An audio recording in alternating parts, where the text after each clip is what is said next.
Everybody, thank you for joining the Callbridge webinar. This is kind of a combo webinar. It's so we can go over a few new features that we've released that we think are pretty great, and we hope you will too. And then just kind of a little training, more about some things that can really help you.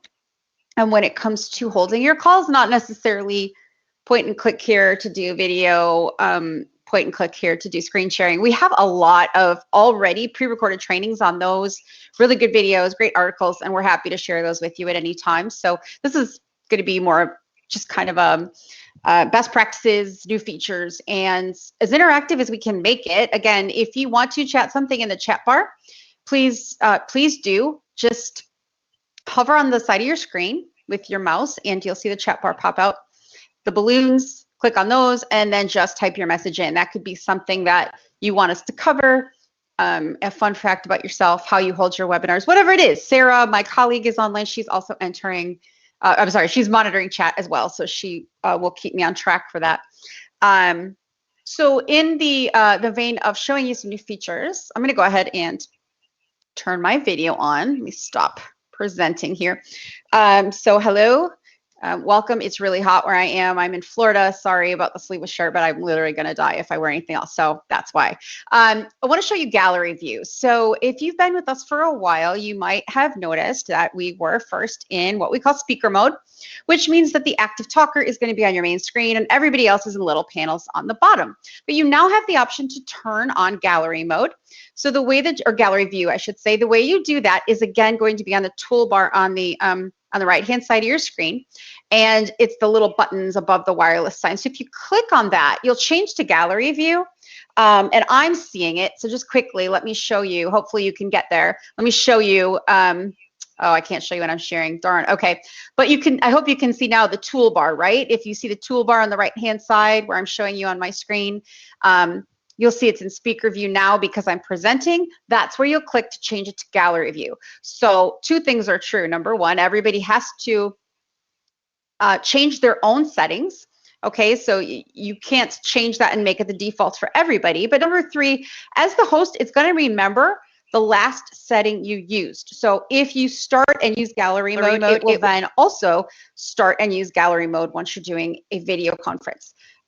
We can have up to, I believe it's 24 tiles, and you can see that they adjust to fit the screen. So as you can imagine, when you get up to 24, it's a little small, but you can still see everybody, and it's a really nice experience to be able to see all the different people on your screen.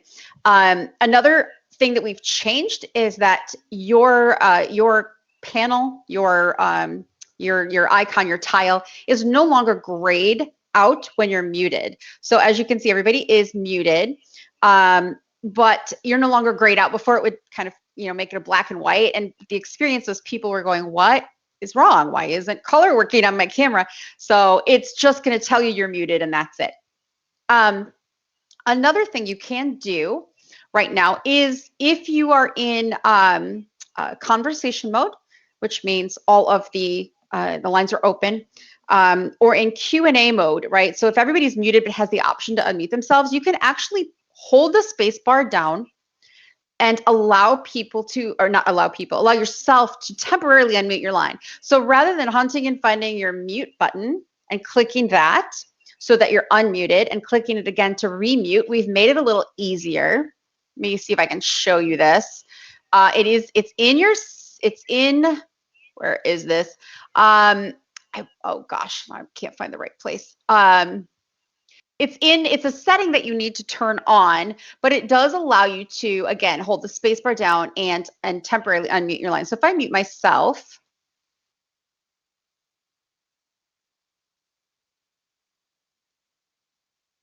I'd be able to hold my space bar down and unmute my line and then quickly lift it up and it will work. We aren't able to do that here, at least you aren't, because we have this in presentation mode where the host is controlling the muting modes. So I've locked it down. That just helps prevent some noise and some background interference, because we are going to be creating a recording and sending this out. So we just want to keep the background noise down to a minimum. So those are two new features. And the other one is called caller display. Now this one's really Really kind of a cool feature. So it's really helping you recognize who's on your call if you've got people joining by phone. All right, so I've actually dialed, everybody here is online, which is fantastic. So I actually had to dial in with my mobile phone so I could show you this. So again, I'm going to share my screen. And in the participant panel, you're going to see a list of the participants. Okay, so I've got people that I know. I recognize some of you guys. Hi, Rohit. Nice. I can't believe you're joining us. I know it's late by you. Thank you for joining. And I have this caller, this display number. Previously, you would just kind of have to, do I know this person? Do I recognize the area code? And if you do, you can go ahead and change this. So this is actually my mobile phone. So I'm going to save it. And now this is going to recognize me going forward. It's been added to my address book going forward. It will recognize that it's my mobile phone. And if this number joins to my calls again, it will automatically come up as my mobile. So you could actually go through your whole address book and add in people's numbers and kind of pre-populate everything. That might be important if you're teaching classes and you have students that are calling in. If you're doing any type of sales webinars, you know, where you really want to know who it is, and you've been able to get a list of people that are joining, and you can go ahead and enter them in there. So it's a really great way to recognize people who have called in, even if they're just using their phone. So there's that. By the way, those are available. All of these things are available on all plans, nothing special that you need to do to enable them. They're just available to you. So go back to video here. So just a few things that we like to point out, some best practices. Number one, just from an equipment type perspective, we like to suggest a few things to you. Number one, a headset, right? So the best thing you can do for yourself if you're presenting online is to have a good quality headset. I didn't say expensive. I don't mean expensive. I actually mean good quality. This is a cord, right? It's connected to my laptop because that's the best experience for me. I had a really expensive Bluetooth headset, and it never worked. I would skip, and things just wouldn't go well if I had that Bluetooth. So I went and I got a $30 headset from Amazon. That's what I use, and it's always has a good experience for me from an audio quality standpoint. So we do highly recommend that. We will discourage you from using any type of speakerphone. So if you just talking through your laptop speakers, using the speakerphone on your mobile phone, that's never going to be a good experience, especially if you've got more than just a few people in the call. Your webcam, again, it doesn't need to be fantastically expensive. It just needs to do the job. So you can get a Logitech, I think for under $100, just USB port, plug it in. The one on your laptop, depending on your laptop, might be good enough to use, so you could do that as well. So again, just a few things that might seem intuitive, but we like to reinforce so that everybody will have the best experience on their calls. Now go ahead and continue to chat if you've got specific questions or things you want us to cover or anything like that, please do. I'm going to share my screen and just jump into our dashboard and point out a few things that maybe you haven't seen and that might be able to give you a little bit of a way to prepare for your calls, make it easier for you. One moment. Okay, so this is my dashboard for the account that I use for webinars. I'm going to assume most of you have seen this. Great. Some of you haven't. Please log in if you haven't seen it before. It's kind of where everything happens. So I'm not going to just point and click and walk through scheduling a call or anything like that. More highlight what's here. You have the ability to start a call on demand. So if you haven't scheduled it, this is where you would log in and as a moderator start the call. We do have a full scheduling wizard. So if you want to test that out, go through it, schedule a fake call. You can't hurt anything, and you can always cancel a call if you need to, but it will give you a good idea of how our scheduling wizard works and how the invitations are sent. Send yourself a test invite, that kind of thing. It is never too much preparation if this is your first time doing it. We're going to put dial-in information literally everywhere. You'll find dial-in numbers here. You'll find them on the in-call page. So that means when your call is actually happening, you can click on your details and find all the dial-in numbers. And that way, if for some reason somebody, is saying, I can't get into the call, I can't, well, what's going on, you could maybe just quickly give them a dial-in number. We have dial-in numbers all over the world. We have a huge concentration of them in the US and Canada, but we do have local numbers everywhere. I will say, please make sure that your plan includes some dial-in numbers, things like toll-free or premium numbers. For example, in China, those are at additional costs. So make sure that you know that. We have our pricing for those on a dial-in pricing page, but just make sure you're cognizant of that. Most of these are included with your plan, and you can give people a number for anywhere and the access code, and then at least they can dial in. You've got a nice upcoming section, so you can scroll through all the calls that you have happening in the next month and the next 2 months, and you would edit them here if you needed to edit them. You could add people, remove people, change the time, etc. And then in the past section, you'll have any call you've ever done. So this is really a really great way to retain a history of your calls. You can go in and you can look at them, so you could see how many active speakers there were. If there was more information here, you could perhaps see the transcript. We'll show you a little bit more about that later, but this is where you'll find all the information on your past calls. You have, so that, again, that's your main page. You also have a settings feature. So, don't ignore the settings. I get that it's, you change your name, blah, blah, blah, your email, your password, upload a picture, but there are some really great settings in here that can make your experience with the platform even better than it was, just by doing a few different things that make the best sense for your calls. So for example, we have a waiting room.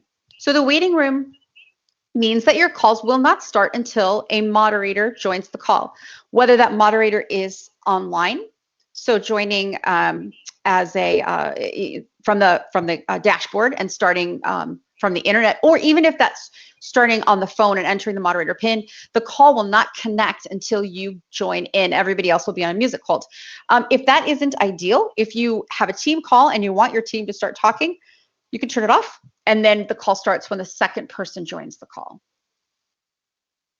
Chimes that name announce is an extremely important feature for people who are holding either very small or very large calls. If you're holding a large call, and I mean maybe 20, even 50, 100, these can be intrusive. So you can see that I've got mine turned off. I don't want people's names announced into the call while I'm presenting on this webinar, nor do I want a ding to happen. People are entering and exiting. I don't know that's happening, and that's ideal for me right now. However, if you're having a small call, maybe a team call of 5 people, 6 people, and you do want to know when people are joining, and in fact, you want to know who's joining, you can slide these over, and then that will play into your call as they join and as they exit. So you can toggle this based on your needs, but remember, that's the setting that will carry through to all of your calls. It's a real-time setting. So even if you scheduled calls in the next few months with different settings, these are the settings that will apply when you hold your call. Okay, it's not going to remember it from a scheduled perspective. You have to make sure that you're setting it for the call that you are holding at the time. Your security code. This is a great feature. These days, privacy is a huge concern, and this is one simple way to ensure that calls that you need a little bit tighter locked down are in fact locked down. So if you turn this on, you can enter a security code of your choosing, 0, I don't know, that doesn't make sense, but 0 to 9 digits, so whatever you want that to be. If you turn that on, then people who join your call must enter that code, whether they're joining on the phone or online. That code must be entered in order for them to join the call.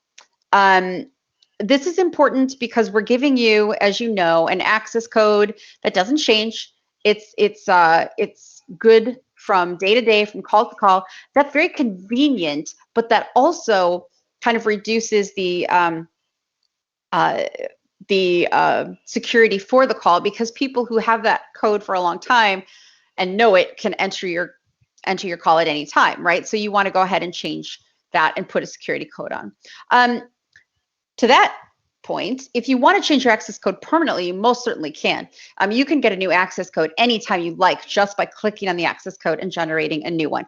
That will take effect immediately. It will disable the current access code, so make sure it's what you want to do, and also make sure that any meetings you've scheduled, you're providing that new information to your callers. Let's see, recording, live streaming. This is great. We're doing all of it now. We're recording the call. We're actually live streaming this call to our YouTube channel. That makes it very easy for us to get the recording after the call is done and distribute it to you and to anybody who couldn't make the call. We could stream this to thousands of people if we wanted. YouTube is your best shot at getting multiple people to see your presentation. You can have, depending on your plan, up to 100 people join your actual web conference. But once you stream it on YouTube, that's an unlimited audience. As many people that have the information to see your stream, that's how many people can watch your stream. You can limit that. YouTube has settings to make that public or private, etc., and that is configured within YouTube. But just know that this is also live streaming over there as well. And it's just a few key pieces of information that I've popped into here. We have a great article on YouTube live streaming. If you need more information about it, we'll talk about our help section soon, but we have a really good article that was put together if you need kind of a blow-by-blow of how to get that all set up. You can choose to automatically record either just the audio or the full online meeting. And you can also choose to automatically transcribe and generate your smart summary. I do all of it because it's a great record for me to have. It's just a nice way to compile information about the call. Let me show you what I mean. So if, since I have transcribed all of my calls, as I just mentioned, I can go ahead and type in my search key at the top of my user dashboard. I can type in any word that I want and search my entire history. All right, so now you'll see calls that I've had, even going back to, look at this, October, where I said the word dashboard.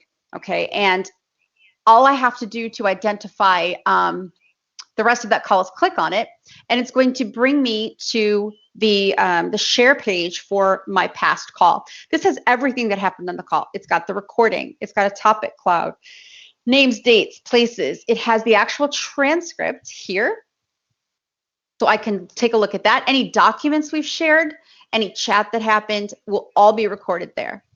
So furthermore, and I love this feature, if you identify a part of the conversation in the transcript that you want to listen to again, all you have to do is click on that, and that will immediately bring you to that part of the recording.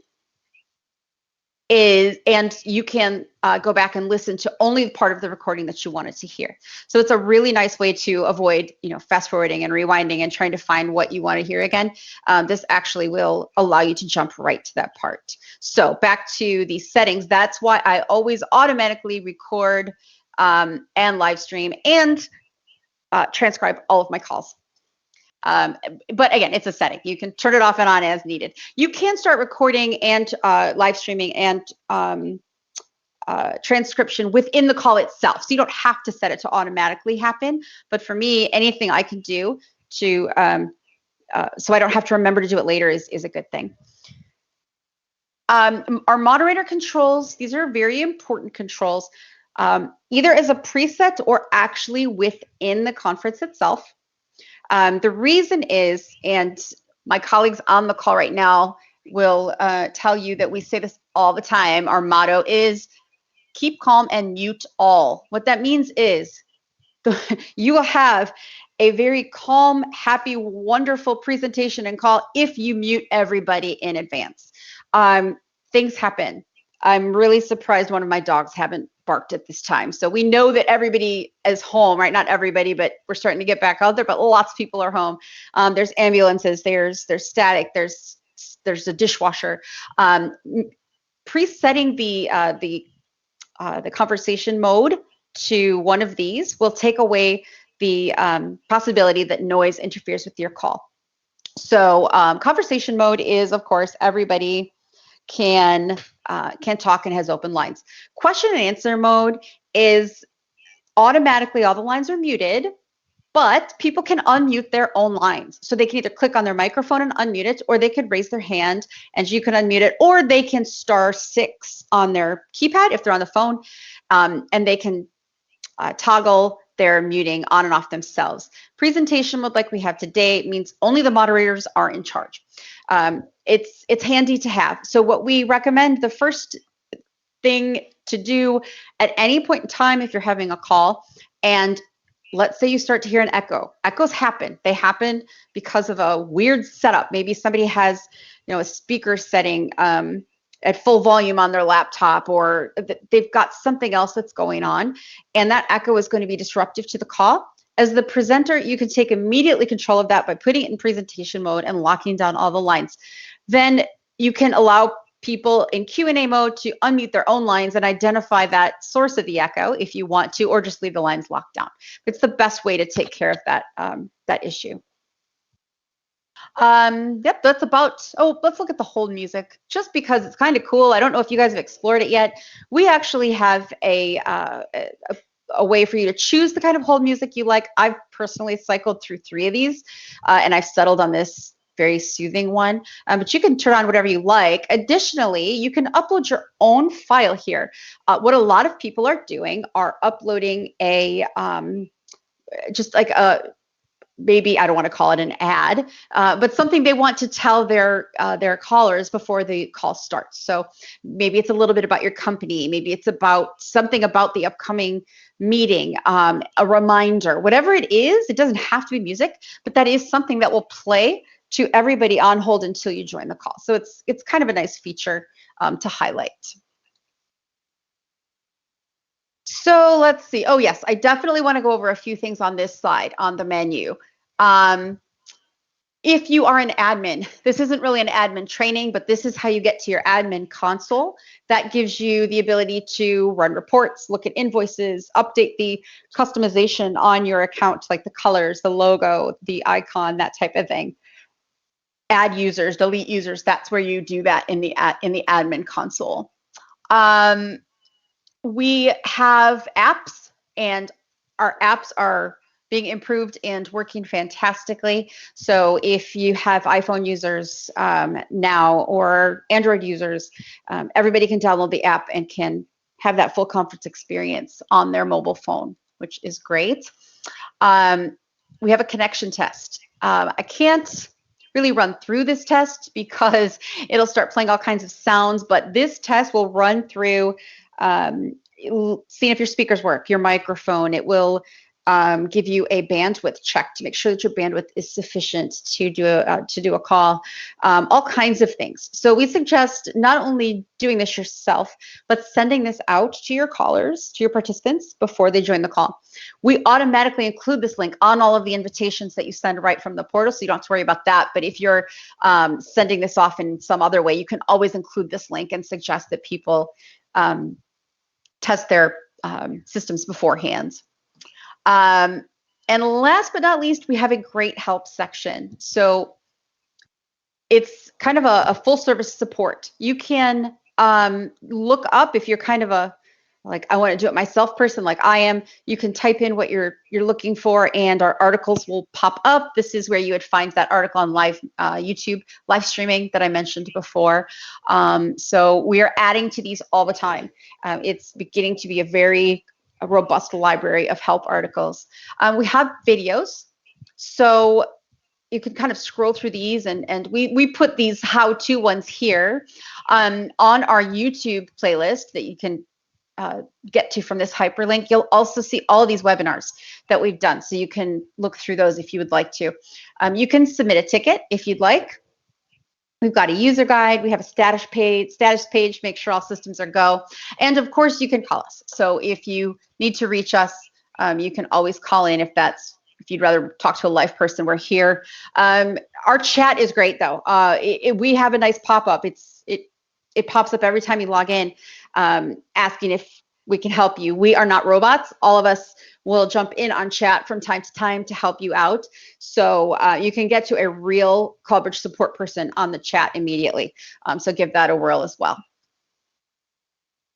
And with that, I'm going to stop sharing.